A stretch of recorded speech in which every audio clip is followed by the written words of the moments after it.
People talk about a director's vision as if it were something untouchable, something sacred. But in the action film world, where deadlines crush ambition and studio executives sit closer to the editing controls than the filmmakers themselves, vision is often the first thing rewritten. What begins as a story shaped by one mind can, behind closed doors, become something entirely different.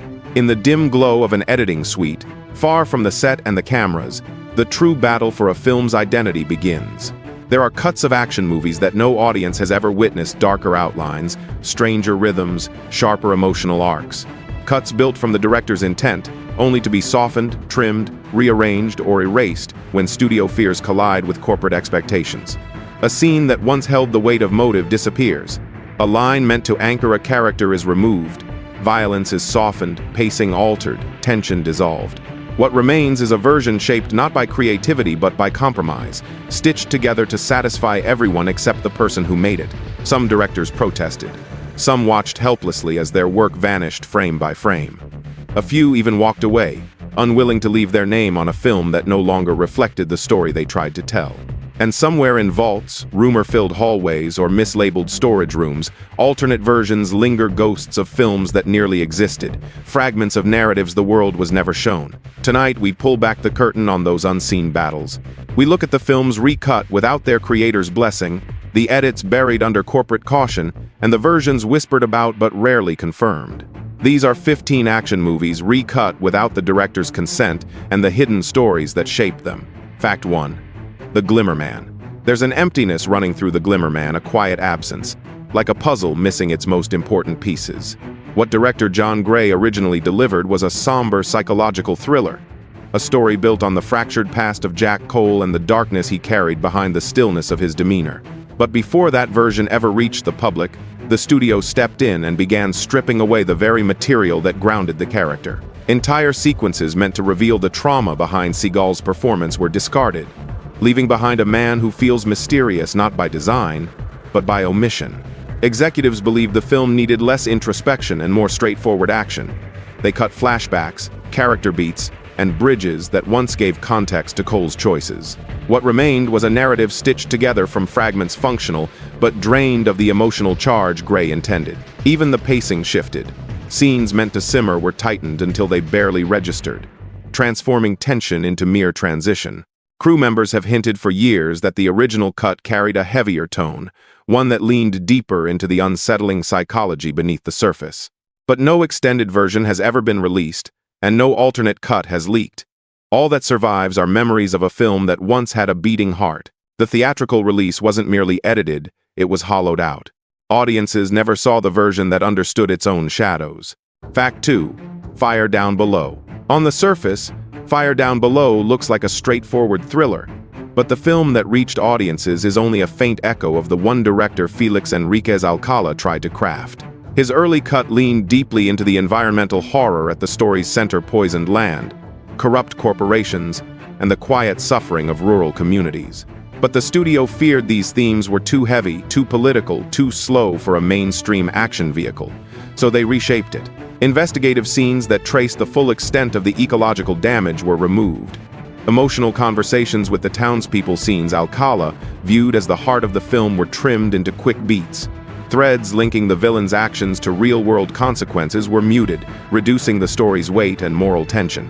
The studio believed the pacing needed to be faster, that audiences wanted set pieces rather than anger. What resulted was a film that moves briskly but lacks the very substance Alcala intended to expose. The version he delivered had teeth. The version released had been dulled. Rumors of a more powerful assembly persist, but no restoration has ever surfaced. The theatrical cut didn't soften the message, it buried it. The film's conscience was edited out long before the audience arrived. Fact 3. The Punisher. 1989. The 1989 Punisher film hides a void at its core, a void created when the studio removed the emotional sequence that once defined Frank Castle's transformation. Director Mark Goldblatt originally opened the story with a slow, painful descent into grief. The murder of Castle's family, his spiral into vengeance, and the fragile remnants of the man he used to be. But executives deemed the material too heavy, too deliberate, too slow. They removed the entire prologue. Without it, the film opens abruptly, dropping viewers into a grim underworld without the emotional foundation that once anchored the narrative. Castle becomes a figure defined by violence rather than loss, leaving audiences to infer motivations that Goldblatt had already filmed with precision. The studio's preferred version was shorter, leaner, and easier to market but far emptier. Workprint leaks years later revealed glimpses of what Goldblatt intended. Castle haunted by memory, tormented by guilt, driven not by brutality but by the last fragile threads of humanity. Even incomplete, these fragments show a very different film, one with sorrow as its engine, not spectacle. The director has been honest. The movie released to the world was not his. And the Frank Castle audiences met was shaped not by tragedy, but by studio scissors. Fact quat. Let's Get Harry. There are films that slip away from their directors. And then there is Let's Get Harry, a project transformed so dramatically that its own creator no longer recognized it. Stuart Rosenberg began with a story defined by moral unease. Ordinary men stepping into a violent world they were never meant to survive, each wrestling with guilt and desperation. But once the studio took the footage into their own hands, Rosenberg's carefully woven tension began to unravel. Scenes that explored the emotional fractures within the group were reduced or cut outright. Character motivations were compressed into quick lines or brief glances. Entire behavioral shifts that originally unfolded over minutes became abrupt, leaving arcs that once carried weight feeling strangely skeletal. To increase excitement, the studio commissioned additional footage shot without Rosenberg forcing tonal shifts that clashed with what he constructed. When Rosenberg saw the studio's cut, he understood instantly. The story he filmed had been replaced by a more conventional rescue thriller. His request to remove his name said everything. Even without the Alan Smithee credit he sought, industry insiders knew the theatrical version did not reflect his hand. The film that survived isn't a reinterpretation, it's a rewrite done in silence. And the director's voice was the first thing erased. Fact 5. Catchfire. Catchfire stands as one of Hollywood's clearest examples of a film torn in half by conflicting visions. Dennis Hopper entered the project with a precise intention, a smoky, unsettling neo-noir driven by discomfort rather than clarity. His cut relied on pauses, on silence, on characters whose motives unfolded slowly. The studio, uncomfortable with that ambiguity, started reshaping the film the moment editing began. Long takes that revealed emotional cracks were shortened. Scenes that built tension through stillness were tightened until they lost their edge. The mystery that Hopper meant to stretch like a taut wire was replaced with straightforward exposition. Even the score was altered, trading brooding unease for accessibility. What remained was a film wearing the clothes of a thriller but missing its soul. Hopper's fury is part of Hollywood lore. His decision to take his name off the movie and adopt the Alan Smithee pseudonym was not a gesture, it was a declaration. Years later, his restored version Backtrack showed viewers what had been taken. A film stranger, sadder, and far more daring than the theatrical cut ever suggested. The official release wasn't just edited, it was neutralized. Its identity survived only in the version the studio tried to bury. Fact 6. Hard Target. John Woo's first American feature was always going to be a collision between two worlds, his lyrical, hyper-stylized approach to action, and a studio terrified of pushing boundaries. In his original cut of Hard Target, the violence was deliberate and balletic. Every gunfight a crescendo built on rhythm and emotion. But the studio saw something dangerous, a film that risked an NC-17 rating and carried a tone too intense for mainstream audiences.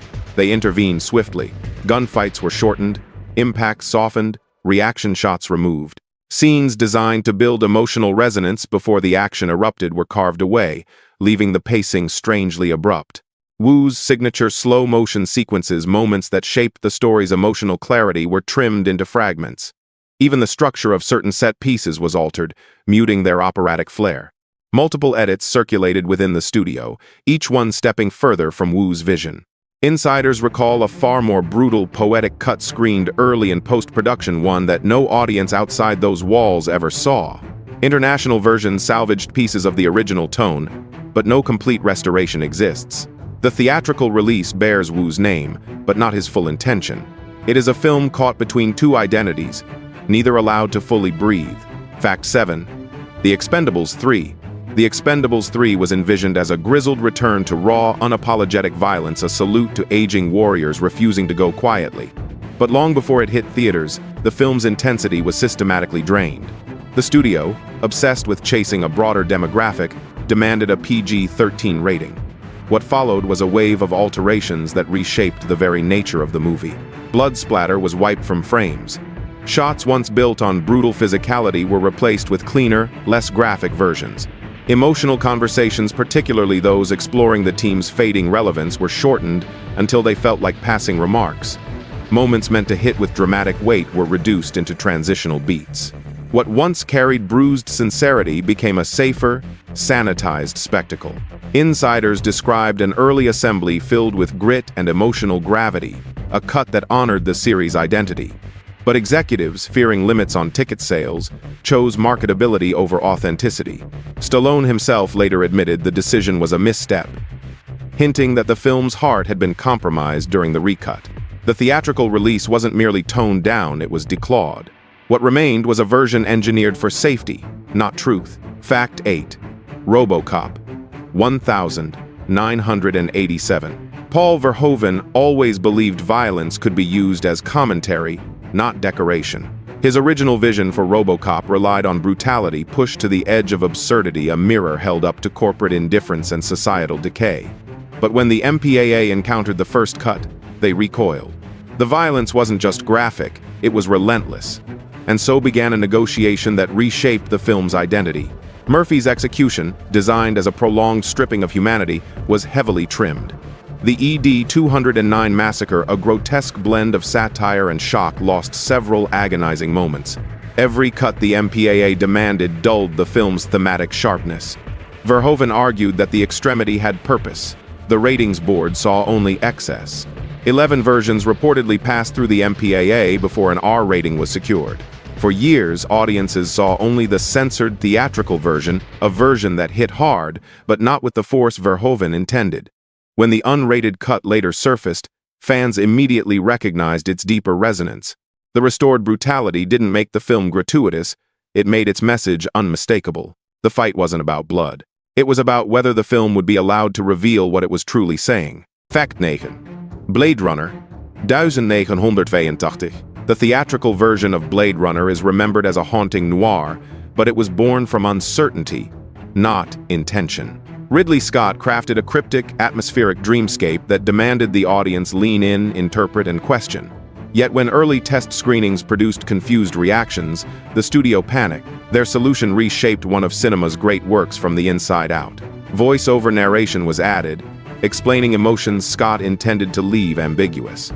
A bright, misleadingly hopeful ending was grafted onto the narrative using discarded footage from another film.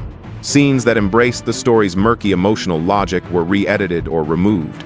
The result was a film that still held beauty, but dimmed its own shadows. For years, rumors of Scott's intended cut circulated among fans and critics. Workprints surfaced, creating a mythology around what Blade Runner was supposed to be. When the director's cut and much later the final cut arrived, they revealed how dramatically the studio had reshaped the film. The restored versions showed a story meant to unsettle rather than reassure, to whisper rather than explain. The theatrical cut may have been the first exposure for many, but the real film lived beneath it, waiting decades to breathe. Fact 10. The Killer, US cut. When The Killer crossed into the American market, it carried John Woo's unmistakable emotional rhythm until it didn't. The original Hong Kong cut was a tragedy set to the tempo of gunfire and longing, each scene expanding the fragile bond between hitman Ah Jong and the detective sworn to hunt him. But American distributors believed US audiences wouldn't connect with Woo's operatic pacing, so they reshaped the film with a heavy hand. Intimate character beats were shaved down. Woo's signature slow-motion gunplay, designed to let emotion linger in the chaos, was compressed into faster edits that dulled its poetry. The relationship between Ah Jong and Lee, once layered with tension and reluctant respect, became thinner, as if someone removed the pauses where the story breathed.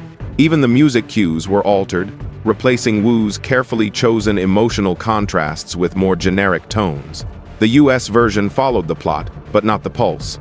It felt like a translation that only captured the literal words while losing the meaning behind them. Fans who watched the American release sensed the emotional disconnect without knowing why. Only later, when the original Hong Kong cut surfaced more widely, did the truth become obvious. The studio hadn't localized the film, they had diluted it. What America received wasn't Woo's masterpiece. It was a silhouette of the film he actually made. Fact 11. On Deadly Ground, 1994. On Deadly Ground was supposed to be more than an action film. It was intended as a meditation wrapped in gunfire. Steven Seagal's first directing effort leaned heavily into indigenous philosophy, environmental devastation, and the spiritual conflict beneath the explosions. But the studio feared the message overshadowed the action, and they carved away nearly 30 minutes of the film to make it feel lighter. Gone were the layered conversations with tribal leaders, the cultural nuance, the scenes that explained why Seagal's character chose this fight. Quiet, emotional beats were removed, leaving motivations to feel abrupt and simplified. Moments intended to connect the audience to the land, and people were trimmed into brief flashes with no space to resonate. What remained was still coherent, but unbalanced action without its moral spine, philosophy without context. Critics noticed the uneven tone, unaware that the missing weight came from scenes cut long before the premiere. Seagal himself spoke openly about feeling his film had been disassembled. Insiders confirmed that an early cut existed with richer development, a version that tied the action to the film's environmental themes with far greater clarity. But that version has never resurfaced. The theatrical cut wasn't the film's true voice. It was the one the studio felt safest releasing. Fact 12. Highlander 2. 1991. Few films have been reshaped as violently as Highlander 2.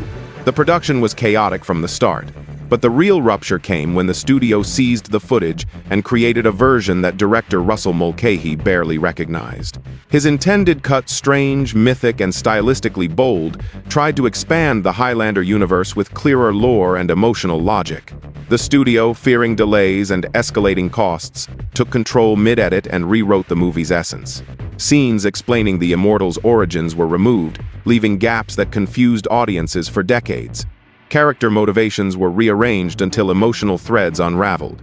The pacing became jagged, not because Mulcahy designed it that way, but because executives cut around production problems instead of solving them. Mulcahy was so horrified at the premiere that he reportedly walked out before the first act ended. For years, fans believed the film was simply a disastrous sequel. But when the Renegade cut emerged, assembled from recovered footage, it revealed something unexpected. Mulcahy had actually tried to tell a coherent, ambitious story before it was taken from him. Though flawed, the restored sequences stitched meaning back into a plot that once seemed nonsensical. Two versions now exist, standing in stark contrast. One was shaped by crisis, the other by intention. Only one reflects the film's true creator. Fact 13. Universal Soldier. The Return. 1999. Universal Soldier. The Return is often dismissed as a loud, chaotic sequel, but what most viewers never realized is that it once carried a far more introspective core. Director Mike Rogers originally built a story around Luke Devereaux's unraveling mind, a man caught between lingering humanity and the machinery designed to override it. His early cut leaned heavily into Devereaux's psychological fractures, charting how memories, trauma, and programming collided. But the studio saw something too meditative for a late 90 seconds action release. Executives insisted the emotional beats were slowing the film. Scenes that added nuance to Devereaux's internal conflict were trimmed or removed. Moments showing the ethical decay behind the Universal Soldier program were shortened until their weight evaporated. Even SETH, the film's rogue AI antagonist, lost scenes meant to expand its personality and moral logic. The result was a movie that felt like a sprint, not a descent. Rogers hinted that his preferred cut contained a chilling portrait of a soldier coming apart, not a one-note action hero. But that version was never released, never leaked, never archived publicly. What survived was a streamlined narrative missing the tension that once defined it. The theatrical cut didn't fail because the idea was flawed. It failed because the story Rogers shaped had been carved into a simpler, safer shell. Fact 14. The Order, 2001. Beneath the theatrical version of The Order lies a stranger, more intricate thriller that audiences never got to see. Director Sheldon Lettich originally wove a tale steeped in symbolism, hidden sects, and spiritual unease, one that pushed Jean-Claude Van Damme's character into a crisis of faith as much as a storm of violence. But the studio, worried that the mysticism overshadowed the action, pruned the film down to its most accessible components. Entire swaths of lore explaining the Order's origins were cut. Scenes that connected Van Damme's internal conflict with the religious conspiracy were shortened until the emotional through line barely remained. Even major reveals were moved, reshaped, or trimmed, leaving the pacing sharp but oddly hollow.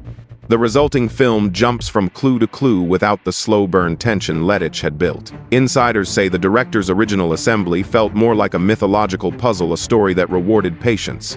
But the studio pushed relentlessly for speed, even if it meant undermining coherence. Viewers later sensed the film's fragmented identity, unaware that the missing alignment came from the editing bay, not the script. The film audiences received wasn't a failed vision, it was a vision dismantled before it could stand. Fact 15. SWAT, 2003. On the surface, SWAT plays as a fast, muscular action thriller. But beneath that surface lies the ghost of a more character-driven film. Director Clark Johnson filmed long stretches exploring the psychological strain inside a tactical unit, the competition, the pride, the fractures within the chain of command. His initial cut built tension slowly, showing how discipline and ego collide during training. But the studio wanted momentum, not introspection. They carved away scenes that examined team dynamics.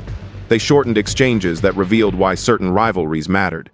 They trimmed sequences designed to show the burden of responsibility that SWAT operators carry. In doing so, they smoothed out the film's emotional edges until the narrative felt more like a sequence of missions than a study of the people behind those missions. Johnson pushed to keep certain arcs intact, especially the deteriorating mentorship at the film's center, but many of those moments were minimized. Critics later described the movie as entertaining but thin, unknowingly reacting to the absence of the emotional scaffolding Johnson had built. The theatrical cut works as spectacle, but the version Johnson created carried far more weight. What the audience saw was efficiency, but what was lost was substance. Bonus fact, the cut buried in silence. There is a story whispered in the dim corners of post-production rooms, spoken only by people who once held jobs too small to leave a trace, yet close enough to see what shouldn't have been seen. They talk about a film never named whose director's cut arrived fully assembled, screened exactly once, and then disappeared. Not by mistake, not by mislabeling, but by deliberate removal. According to those few voices, the film carried an honesty the studio wasn't prepared to confront. They describe a version filled with moments too raw for a commercial release. Performances left unpolished, scenes that reached deeper than the formula demanded, truths about the story's world that executives believed would alienate audiences. When the screening ended, the room fell into an uneasy silence. By morning, the reels were already gone, placed in storage under a coded inventory entry that didn't correspond to any known project. No one agrees on why. Some say legal fears shut it down. Others claim a single executive made the decision in a late-night panic. A few insist the footage was destroyed entirely. But there are those who believe the cut still exists sealed in a vault, unlisted, forgotten in everything but memory. What lingers isn't the film itself, but the idea of it, a completed work no one outside a handful of people has ever seen.